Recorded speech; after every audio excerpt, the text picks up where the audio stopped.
আনন্দিত মোৰ গাঁৱৰ মানুহ এয়া একেলগে ডাঙৰ হৈছোঁ সৰুৰে পৰা ইয়াতে মোৰ বিৰাট ভাল লাগিছে চব আহিছে বিহু নাচিছে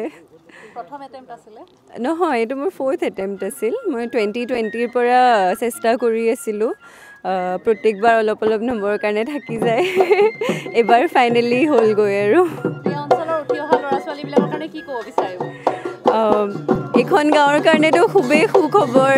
যোৱা বছৰ ময়ূৰ হাজৰিকাই পাইছে এইবছৰ মই পাইছোঁ বহুত ভাল পৰিৱেশ এটা এই গাঁওখনত ল'ৰা ছোৱালী ডাঙৰ হ'বলৈ আৰু মই এয়াই ক'ব বিচাৰিম যে অনেষ্টলি নিজৰ কামটো কৰি গৈ থাকিলে চব হৈ যায় ফাইনেলি হয় আচলতে আমি ভাষাহীন হৈ পৰিছোঁ যে আচলতে খুবেই আমি উৎফুল্লিত গোটেই শইকীয়া চুবুৰী ৰাইজ যে সিদিনাৰ এটা ইমান ডাঙৰ আমাৰ এটা এচিভমেণ্ট আমাৰ আচলতে এই ময়ূৰ হাজৰিকা সৰ্বভাৰতীয় পৰীক্ষাত তেওঁ সৰ্বভাৰতৰ ভিতৰত 5ম স্থান অধিকাৰ কৰি আমাৰ সেই উৎফুল্লিত আমাৰ মনবিলাক পাৰ নহওঁতেই পুনৰ আমাৰ ঐশ্বৰী ডেকাই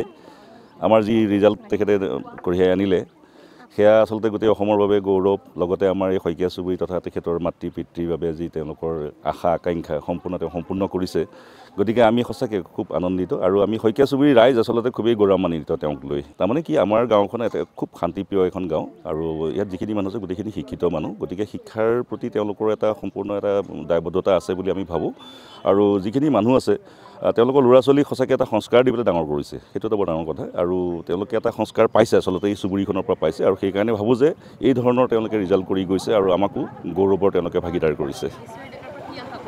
নিশ্চিতভাৱে আমি তেওঁ অসমৰ নহয় আচলতে গোটেই ভাৰতবৰ্ষৰে তেওঁ এতিয়া মানে কেণ্ডিডেট গতিকে ভাৰতৰ ভিতৰত তেওঁ নাম উজ্জ্বলাই ৰাখক যেনেকৈ আমাৰ ময়ূৰ হাজৰিকাই ৰাখিছে ঠিক তেনেকৈ ধৰণে আমি ঐশ্বৰী ডেকাৰ পৰা আমি আশা কৰিম খুব অমায়িক আৰু খুব স্বল্পভাষী এগৰাকী আমাৰ কন্যা